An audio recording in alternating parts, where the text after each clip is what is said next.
Au début, c'est certainement gestuel. Et puis après, l'idée vient d'après le premier geste. Et c'est là que je retrouve de nouveau plus ou moins la philosophie orientale, c'est la calligraphie chinoise ou japonaise, où le calligraphe médite pendant un certain temps avant de jeter son premier trait de pinceau sur la feuille de papier. Donc, mais par après, il y a tout un travail de réflexion, de composition, de métier de peintre ou de métier de graveur. Qu'est-ce qu'on peut faire avec de la gravure? Qu'est-ce qu'on peut faire avec de la peinture, etc. Et c'est peut-être pour ça que je ne suis plus, que ce que je fais actuellement n'est peut-être pas tout à fait ce qui se fait généralement aujourd'hui. Mais peu importe. La composition de la peinture ou de la gravure avec cette partie importante où se passe beaucoup de choses et qui se trouve au-dessus par rapport au-dessous est due au fait d'une influence lointaine de la philosophie et de l'art oriental. Mais on a l'impression qu'il y a un vide, c'est la théorie du vide, on a l'impression qu'il y a un vide, mais en réalité, le vide n'est pas vide, et il s'y passe aussi des choses, quoi.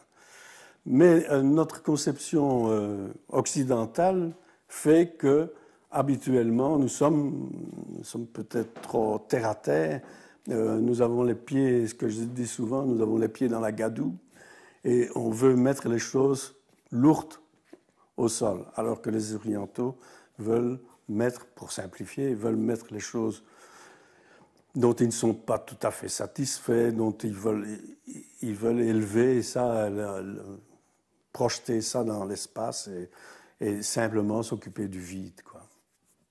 Et donc, pour moi, ce qui m'intéresse, c'est peut-être plus la grande partie qui semble vide que la partie qui semble occupée. Et cette partie-là est occupée par des signes. Et de nouveau, les signes nous reprojettent dans la symbolique, etc., parce que ce sont des signes récurrents. Ce ne sont pas des signes qui changent à chaque œuvre. Il y a la forme de la croix, il y a la forme, parce que très, très chargée de symbolique, il y a la forme de la lettre A, qui est le début de l'alphabet, il y a la forme d'un espèce d'ovale qui est la graine, donc qui est la vie.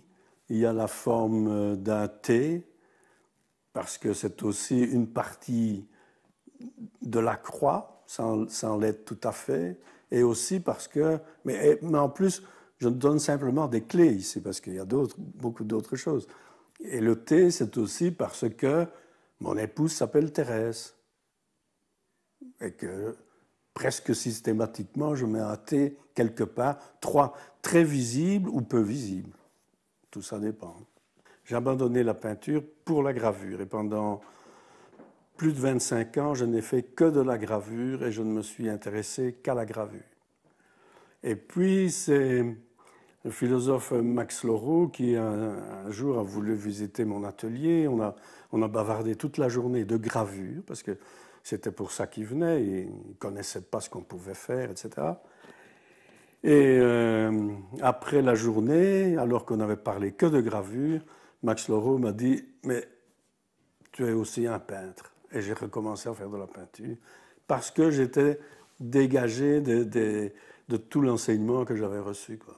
Et il m'avait fallu tout ce temps-là pour m'en dégager.